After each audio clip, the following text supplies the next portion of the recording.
Hello गाडी 1 number 2 1 number 2 जय विवेकानंद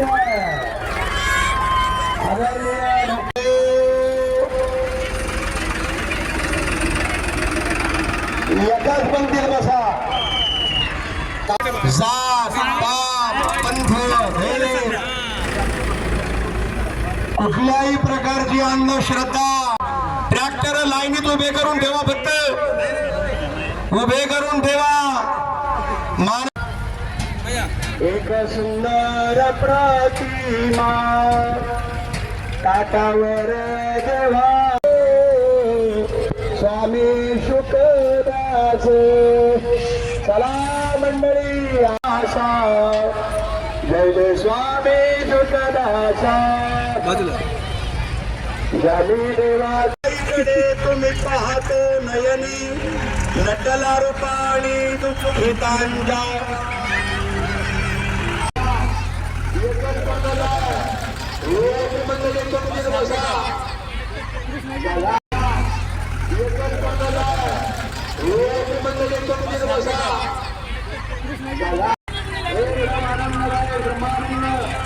ब्रह्मानंद झाला बघा आमचा शिवप्रभा धन्यवाद जय विवेकानंद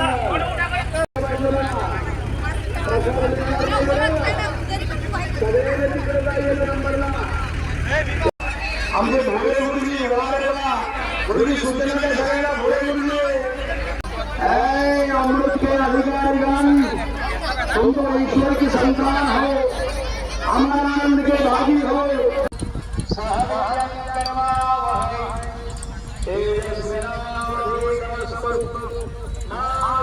विवेकानंद जयंती महोत्सवाची सांगता झाली 2 लाख भाविकांना महाप्रसाद वितरण करून या उत्सवाचा समारोप होत असतो. अगदी 3000 स्वयंसेवकांनी गेल्या 2 दिवसापासून बनवलेला हा महाप्रसाद या उत्सवाचं वैशिष्ट्य आहे. राव आणि रंग दोघंही जमिनीवर बसतात, एकमेकांचा वैरभाव विसरतात, एकमेकांचा लहान मोठेपणा विसरतात आणि आपण सगळे त्याच ईश्वराची लेकरं आहोत.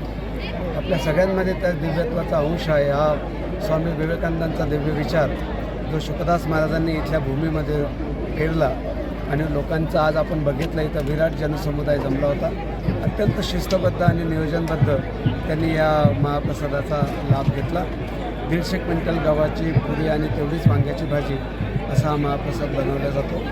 महाराष्ट्रभरातून भाविक हा सोहळा बघण्यासाठी इथे असतात. निष्काम कर्मयोगी संत परमपूज्य शुकदास महाराजांनी स्थापन केलेला विवेकानंद आश्रम आज ज्ञान विज्ञान साहित्य सामाजिक एकता यांचं प्रतीक बनलेलं आहे. माणसांमधला भेद दूर व्हावा, माणूस एक व्हावा, आपण सगळे एक आहोत ही भावना लोकांमध्ये वृद्धिंगत व्हावी, हा मानवता धर्माचा प्रचार करणारा विवेकानंद जयंती उत्सव आज या ठिकाणी संपन्न झाला. सर आपण असं मत आहे आणि त्यांची अशी इच्छा आहे की या महापंक्तीची नोंद गिनीज बुक ऑफ वर्ल्ड रेकॉर्डमध्ये व्हावी. भाविकांना वाटतंय, लोकांना वाटतंय, सगळ्या देशभरातल्या लोकांना याची कल्पना आहे. संस्थेनं स्वतःहून कधी गिनीज बुकला म्हटलंही नाही. तो आमचा हेतू नाही, ते आमचं कामही नाही.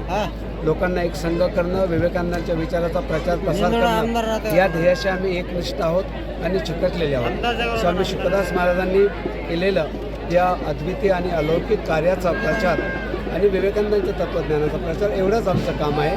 गिनीज बुकात नोंद हो न हो त्याच्याशी आम्हाला काही फरक पडत नाही. ही पंगत अशीच मोठी होत राहील. एक दिवस गिनीज बुकवाले काय सगळ्याच रेकॉर्डवाल्यांना इथं यावं लागेल आणि बघावं लागेल आणि त्याची नोंद घ्यावी लागेल.